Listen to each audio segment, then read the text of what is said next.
Vamos ver então a terceira parte de aula sobre o sistema digestório.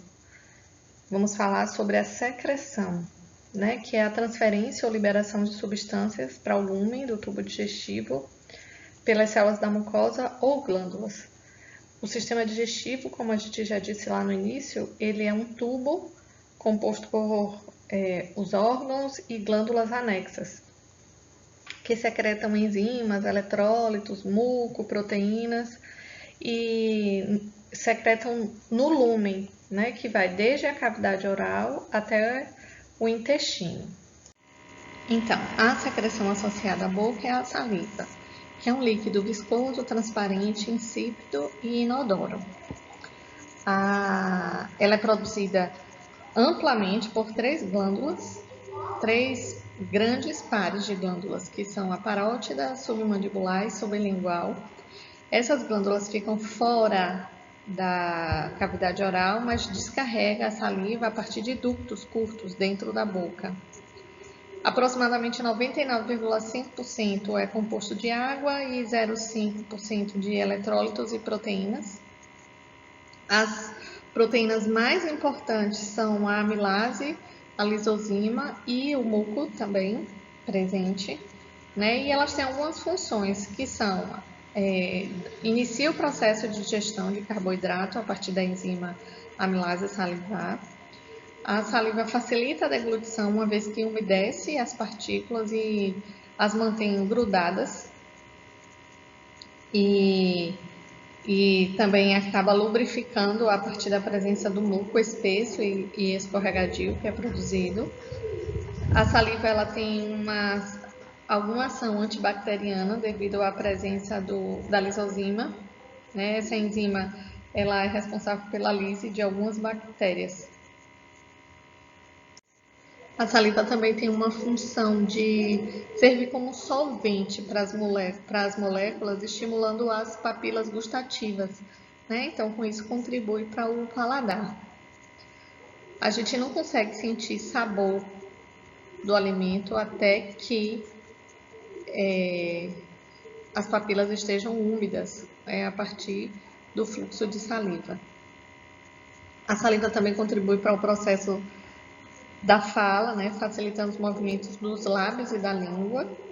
E ela também tem uma importância muito grande na higiene oral, ajudando, né, a manter limpo a boca e os dentes. O fluxo de saliva ajuda a eliminar os resíduos de alimento, partículas estranhas e células epiteliais velhas, que são descamadas na mucosa oral. De maneira geral, a gente produz cerca de 1 a 2 litros de saliva por dia, variando-se de uma taxa basal espontânea contínua de 0,5 ml por minuto. Né? E pode ocorrer um fluxo máximo de cerca de 5 ml por minuto em resposta a um estímulo forte, né? Como chupar o limão.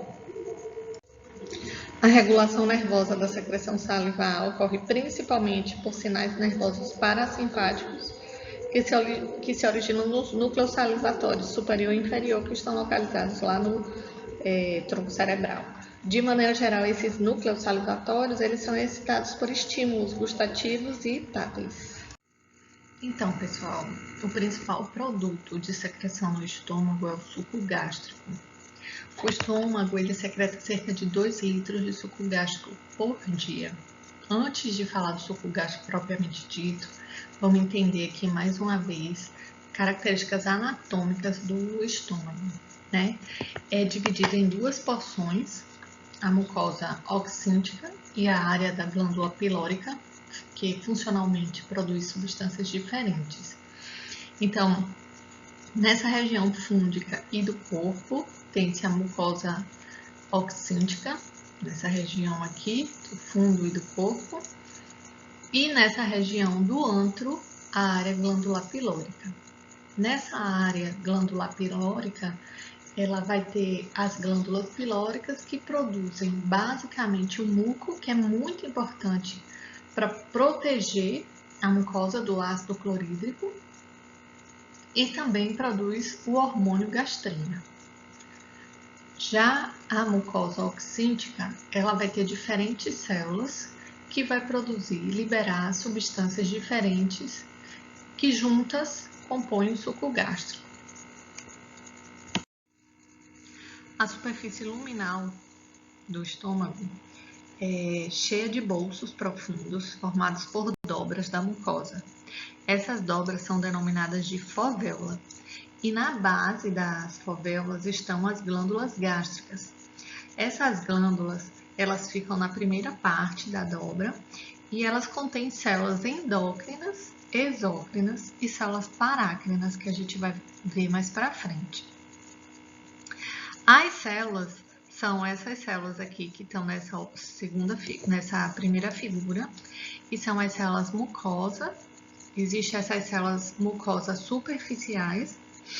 Elas são importantes na secreção de um muco grosso, viscoso e alcalino, que formam uma camada de milímetros de espessura, uma camada visível, e ela é muito importante para proteger a mucosa gástrica da agressão contra o ácido clorídrico. Essas células, elas secretam o íon bicarbonato, que fica retido no muco insolúvel e tampona o ácido clorídrico, e com isso protege a mucosa gástrica. Logo após, tem outras células mucosas que secretam muco mais solúvel, que contribui para lubrificar e proteger também. Tem as células parietais, que secretam o ácido clorídrico e o fator intrínseco. As células principais, que secretam pepsinogênio, principalmente. E tem a célula G, que secreta a gastrina. Então, as principais células secretórias exócrinas que estão na mucosa oxíntica do estômago são as células mucosas, células principais e células parietais. Estas células secretam, respectivamente, o muco fino e aquoso, o pepsinogênio, o ácido clorídrico e o fator intrínseco. Junto, o produto dessas células forma o suco gástrico. O suco gástrico, então, ele é liberado no lúmen do estômago. O muco, ele é produzido por células epiteliais superficiais em mucosa e ele serve de barreira protetora contra várias formas de possíveis danos à mucosa gástrica, né? Ferimentos mecânicos. Além disso, protege contra a autodigestão, inibindo que a pepsina, quando ela está ativa, ela não entre em contato com a mucosa diretamente, né? Contra ferimento por ácido, né? O muco, ele é alcalino, tem um pH em torno de 7, então neutraliza o ácido clorídrico e tem essa função aí de proteger a mucosa gástrica. O ácido clorídrico, ele é produzido pelas células parietais. Ele é responsável pela acidificação do lúmen do estômago e é importante para ativar o pepsinogênio, convertendo ele em pepsina. Além disso, o ácido clorídrico, ele decompõe o tecido conjuntivo e fibras musculares, ele desnatura as proteínas e tem uma ação importante como bactericida. Então, vamos ver, a partir dessa figura aqui, como é que ocorre esse processo de concentração de íons H+, nessa região do lúmen do estômago. Primeiro, esse processo de concentrar hidrogênio no lúmen é um processo que ocorre contra um grande gradiente de concentração. A concentração de H+, aqui nessa região do lúmen, ela pode ser até 3 milhões de vezes maior do que no sangue arterial. Então, para isso, ocorre um transporte ativo secundário com um gasto de energia muito grande por cada litro de suco gástrico produzido. Essa energia se dá a partir de uma bomba, que é a bomba de hidrogênio, potássio ATPase. O que ocorre?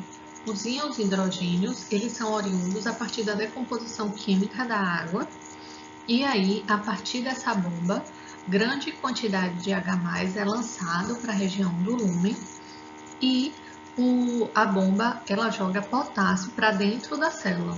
Só que o potássio ele volta passivamente para a região do lúmen a partir de canais luminais.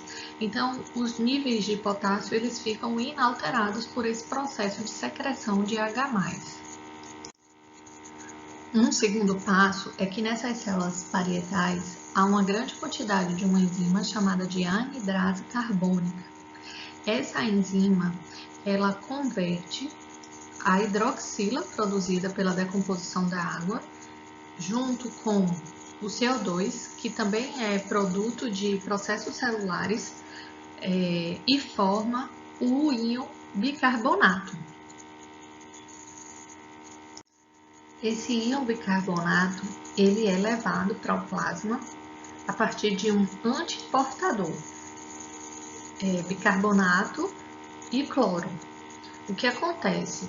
O íon bicarbonato ele vem na direção do líquido intersticial do plasma a favor de um gradiente eletroquímico e o cloro ele entra na célula parietal contra um gradiente eletroquímico. Esse acúmulo de cloro dentro da célula faz o antiportador estabelecer um gradiente de concentração entre a célula parietal e o lúmen. E a partir daí, o cloro se difunde para fora da célula em favor do seu gradiente eletroquímico a partir desses canais luminais de cloro para a região do lúmen estomacal. E aí tem-se tanto os íons H+, como cloreto no lúmen do estômago, formando aí o ácido clorídrico, que vai exercer sua função no processo digestivo do estômago. As células parietais, elas também são muito importantes na absorção da vitamina B12. Só que a vitamina B12, ela só pode ser absorvida quando combinada ao fator intrínseco, formando aí um complexo, fator intrínseco vitamina B12. A ligação do complexo, fator intrínseco vitamina B12, a um receptor que fica localizado no íleo, ativa a endostose mediada pelo receptor do complexo. A vitamina B12 ela é essencial para a formação dos glóbulos vermelhos. E na ausência do fator intrínseco, ela não pode ser absorvida e a produção dos eritrócitos fica defeituosa, causando a anemia perniciosa. O pepsinogênio ele é produzido pelas células principais na forma de grânulos zimogênios, que são formas inativas da enzima. Essa substância é o principal componente digestivo da secreção gástrica e é liberado por exocitose a partir do estímulo adequado. Quando o pepsinogênio ele é secretado no lúmen, o ácido clorídrico converte na forma ativa, que é a pepsina. A pepsina, por sua vez, atua sobre outras moléculas de pepsinogênio para produzir mais pepsina, que é o que a gente chama do processo autocatalisador. Então, à medida que produz pepsina, mais pepsina vai sendo gerada, já que ela estimula a ativação de mais pepsinogênio. A função da pepsina é iniciar a digestão das proteínas e ela exerce essa função dividindo as ligações de aminoácidos para produzir os fragmentos de peptídeos. É importante que essa enzima ela seja mantida na forma inativa até que esteja no lúmen do estômago, para que não ocorra digestão das proteínas das células estruturais. Certo, pessoal, vimos até agora as células secretórias exócrinas, só que além dessas células, outras células secretórias nas glândulas gástricas liberam fatores reguladores endócrinos que influenciam na regulação das células parietais e principais. Os produtos reguladores são a gastrina, produzida pelas células G, a histamina, pelas células heterocromafins, a somatostatina, produzida pelas células D. Esses três fatores reguladores, junto com o neurotransmissor acetilcolina, são os principais reguladores da secreção dos sucos digestivos gástricos. as células parietais, elas têm receptores diferentes para cada um desses mensageiros químicos. E a acetilcolina, a gastrina e a histamina são estimulantes da produção do ácido clorídrico, enquanto que a somatostatina, ela inibe a secreção do ácido clorídrico. Então, lembra que nas glândulas gástricas que estão localizadas lá na fovéola, nas dobras da mucosa oxíntica, tem-se as células exócrinas, endócrinas e parácrinas, né? Então, é aqui nessa região da glândula gástrica que estão as células G, as células D, as células enterocromafins, certo? A acetilcolina é o neurotransmissor liberado pelos plexos intrínsecos em resposta aos reflexos locais e curtos e a estimulação vagal. A acetilcolina estimula tanto as células parietais quanto as células principais e estimula também as células G e as células heterocromafins a produzir a gastrina e a histamina. A secreção de gastrina ela ocorre principalmente devido à presença de produtos proteicos no lúmen estomacal. A gastrina é um hormônio muito importante, gastrointestinal, que estimula as células parietais e principais, promovendo a secreção do suco gástrico ácido. A gastrina estimula as células heterocromafins a liberar histamina e, indiretamente, então, o ácido clorídrico, né? É o principal fator que causa o aumento da secreção de ácido clorídrico durante a secreção. É um hormônio trófico que produz o crescimento da mucosa, do estômago e do intestino delgado, mantendo suas capacidades secretoras. Então, ele é muito importante nesse processo digestivo. A histamina ela é liberada principalmente em resposta ao neurotransmissor, a acetilcolina e a gastrina, e atua nas células parietais para acelerar a secreção do ácido clorídrico. Já a somatostatina ela é liberada em resposta ao ácido e atua a partir de uma retroalimentação negativa, inibindo a secreção pelas células parietais, pelas células G e pelas células heterocromafins, desativando, portanto, a secreção de ácido clorídrico e a sua principal via estimulante de produção. A intensidade da secreção de ácido clorídrico pelas células parietais está diretamente relacionada à quantidade de histamina secretada pelas células heterocromafins. Então, a partir desse esquema, vamos entender melhor esse processo de regulação do controle da secreção gástrica, né? Como a gente vem falando desde o início, o ácido clorídrico acidifica muito o pH no lume estomacal e essa acidez ela pode levar a lesões mecânicas na mucosa gástrica, né? E isso pode trazer problemas, doenças.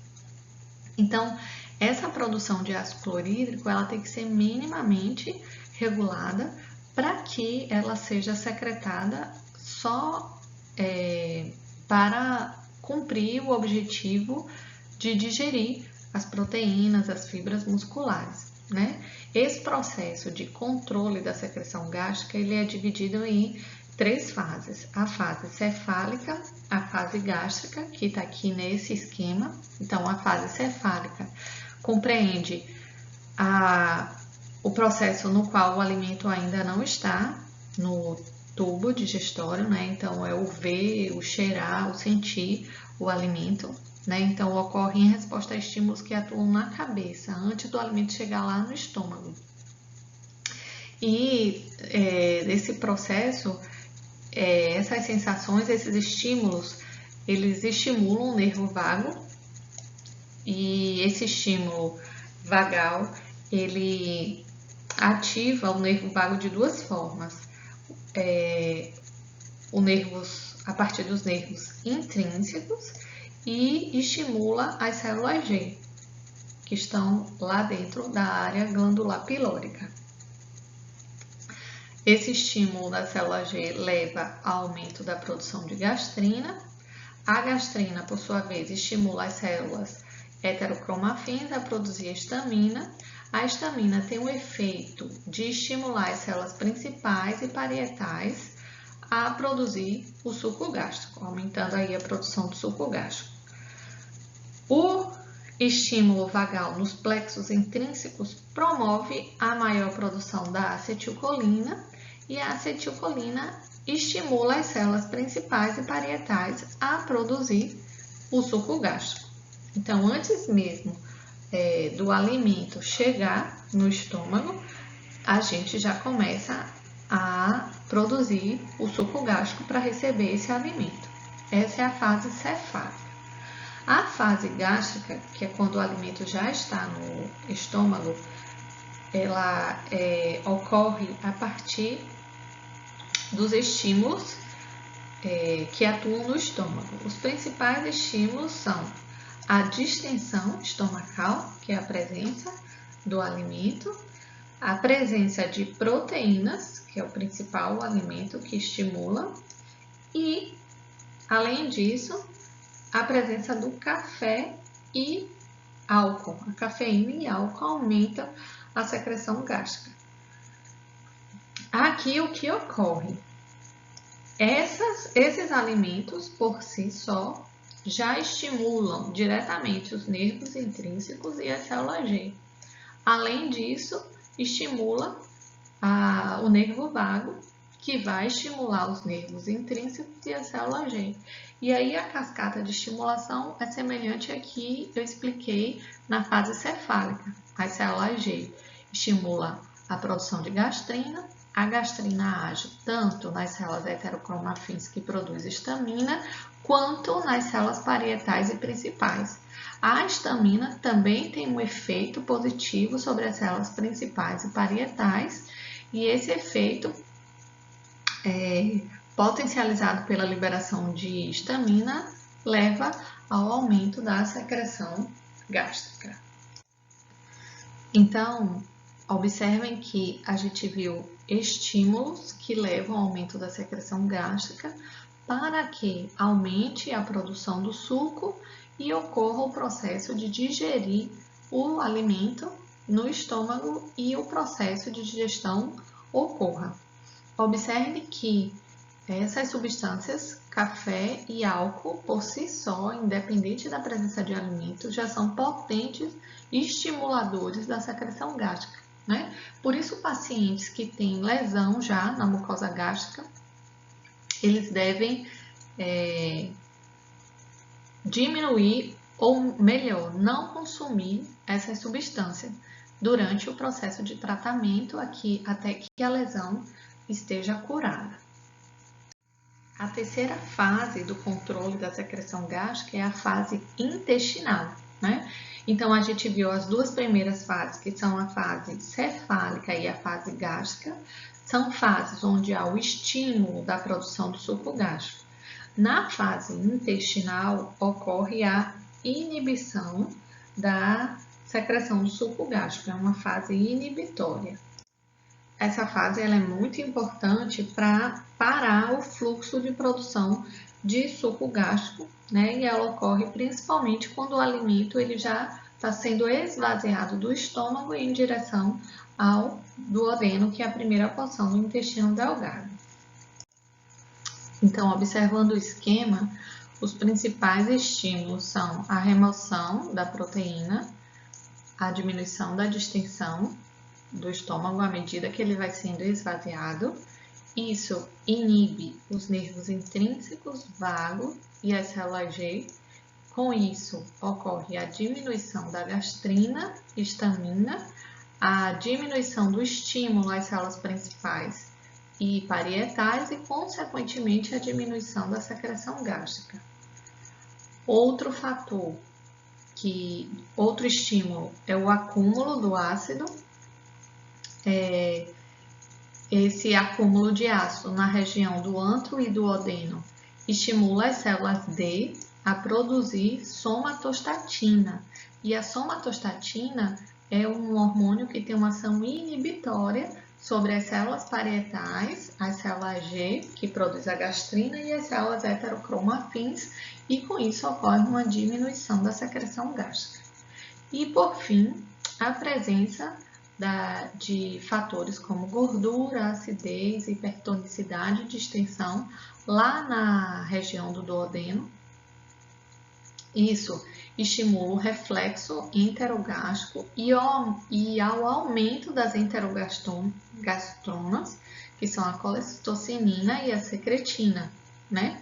Isso acarreta o quê? Na inibição da motilidade gástrica e diminuição da secreção das células parietais principais e células do músculo liso. Com isso, ocorre a diminuição tanto da secreção quanto da motilidade gástrica. Com isso, diminui a produção do ácido clorídrico.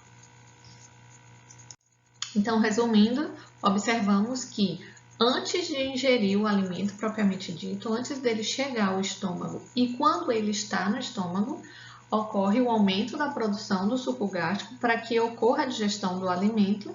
Porém, à medida que o estômago ele é esvaziado e o alimento vai sendo direcionado ao duodeno, ocorre uma inibição da produção do ácido clorídrico, né? O que faz todo sentido, já que agora tem-se uma nova etapa de digestão, que é lá no intestino delgado. Então, à medida que o alimento vai sendo esvaziado do estômago em direção ao duodeno, agora é estimulado a produção da secreção pancreática, que vai ser lançada diretamente no lúmen do intestino delgado, né? Nessa primeira porção que é o duodeno. O pâncreas exócrino, ele tem essa região de células acinares e essa região dos ductos, né, que desembocam no ducto maior, que vai secretar lá no lúmen do duodeno. As células acinares secretam as enzimas pancreáticas, que são as enzimas proteolíticas, a amilase pancreática e a lipase pancreática. Já as células do ducto, elas secretam a solução alcalina aquosa de bicarbonato de sódio, que é muito importante para neutralizar o quimoácido que veio do estômago, né? Essa neutralização é importante uma vez que essas enzimas elas atuam um pH ótimo, mais próximo do neutro, um pH neutro, levemente alcalino. Então, o bicarbonato, à medida que ele neutraliza o quimo, ele possibilita a ação dessas enzimas pancreáticas. Então, a secreção do pâncreas exócrino é regulada principalmente por mecanismos hormonais. O estímulo predominante da secreção do pâncreas ocorre durante a fase intestinal da digestão. E a liberação de dois hormônios tem um papel central no controle desse processo. Um dos hormônios é a secretina. O principal estímulo para a secreção desse hormônio é a presença do ácido no duodeno, né, do quimo. E aí, esse hormônio, ele estimula, então, as células do ducto pancreático a aumentar a produção aquosa de bicarbonato, que vai atuar no processo de neutralizar essa acidez para favorecer a ação das enzimas pancreáticas que atuam principalmente no pH neutro a levemente alcalino. O outro hormônio é a colecistocinina e ela é secretada principalmente pela presença de alimentos no intestino delgado, principalmente gorduras e, em algum grau, a presença de proteínas. E a colecistocinina, ela estimula as células acinares pancreáticas a aumentar a secreção das enzimas digestórias pancreáticas.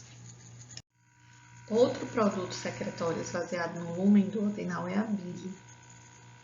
O sistema biliar inclui o fígado, a vesícula biliar e os ductos associados.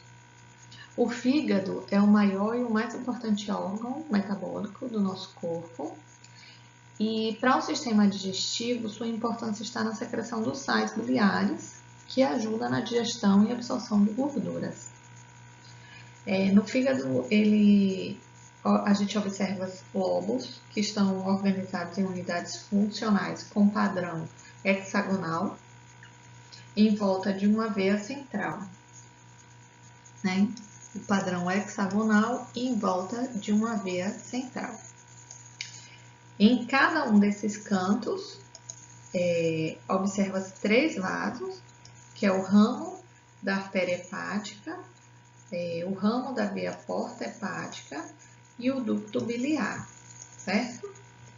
O sangue, ele flui para os sinusoides, que são os espaços capilares expandidos, e segue até a veia central. Entre os hepatócitos estão os canalículos, aqui em amarelo nessa figura. E esses canalículos, eles são canais que transportam a bile. A bile ela é secretada de forma contínua pelos hepatócitos, são levadas pelo ducto biliar na periferia do lóbulo, se convergem no ducto comum e a bile, então, vai ser secretada para o fígado e duodeno. Nessa figura aqui, observe que a abertura do ducto biliar para o duodeno, ela é controlada por um esfíncter, que é o esfíncter de Oddi. Quando esse esfíncter está fechado, a bile, então, ela fica armazenada na vesícula biliar.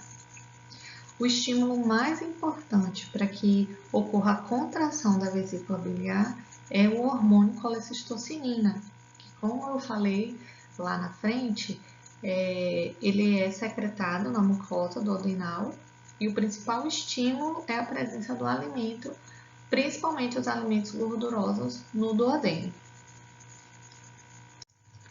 A bile ela não contém nenhuma enzima digestiva, mas ela é muito importante para o processo de digestão de gorduras, certo? A gente vai ver isso na próxima etapa. Além dessas substâncias que são secretadas no duodeno, a partir desses órgãos acessórios que a gente viu, ocorre a produção também do suco entérico, que é constituído de uma solução aquosa de sal e muco, e o muco fornece lubrificação e proteção e muita água.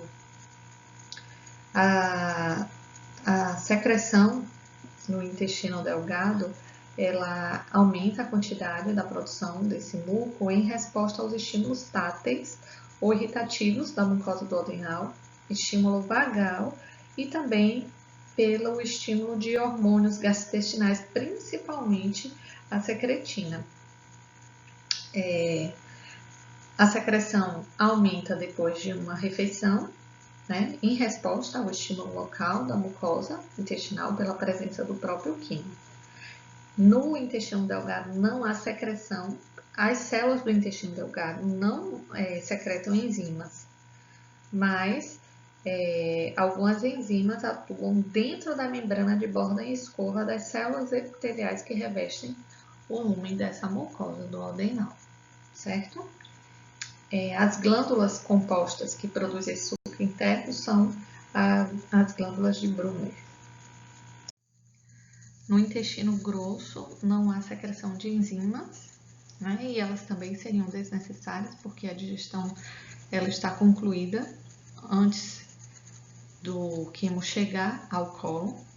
Né, a secreção aqui consiste na secreção de um muco alcalino, que também tem uma ação importante para proteger contra ferimentos mecânicos ou químicos, neutralizando as substâncias, e também tem uma função importante de lubrificar a mucosa, facilitando a passagem das fezes.